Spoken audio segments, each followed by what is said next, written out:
Txoripolita hau egin nahi duzu, Gure eskolako kaskabeltz maskota bezalakoa, baina zuok aukeratzeko zein motatakoa. Nirekin geratu, azalduko dizuedalako.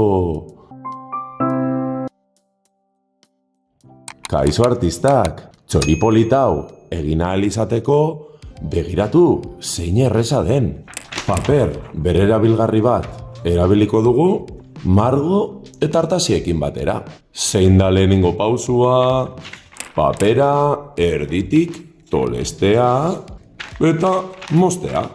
Zuek artaziekin edo horrela. Ikusten zein erraza, bigarren pausua hau lortu behar dugu, laukitxo bat atera. Orduan, laukitxo bat ateratzeko oso erreza. Tolestea baina kontuz. Poliki egin. Bigarren pausu hau ondo lortzeko. Laukia behin lortuta, hau moztu behar dugu. Orduan aukeratu nola, edo tolestu eta moztu, edo zuzenean moztu. Horrela. Hirugarren pausua, moztea, laukia, osatzeko. Zein da laugarren pausua, horrela tolestea da. Baina tolestu horrela eta ez horrela. Bestela bererabilitako paperak agian molestatuko du eta ezin izango dugu ondo margotu. Beraz, laugarren pausua, bi.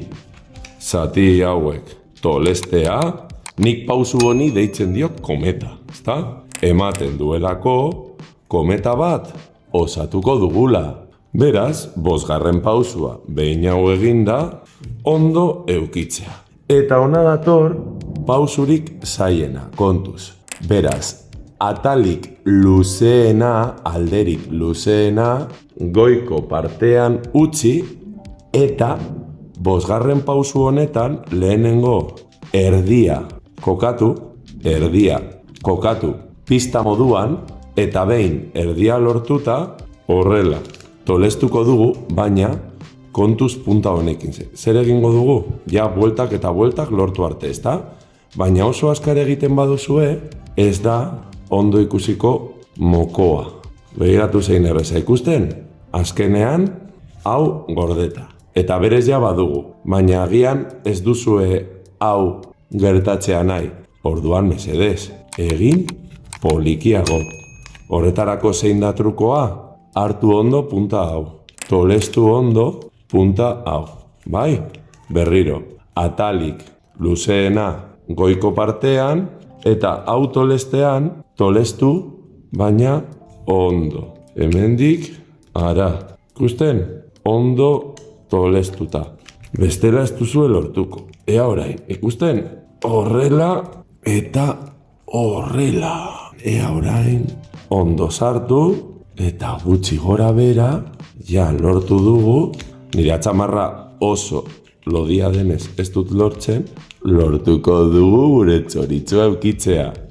Taia bakarri da, zuen gustoko margoekin margotzea eta magia gure txoria osatzen da. Agian euskararen txantzangorria nahi duzu ikusi? Egingo dut, txaran, euskararen txantzangorria. Edo agian zueko beto egingo duzue? Beno, zuei gustatzea espero dut, beste bat arte.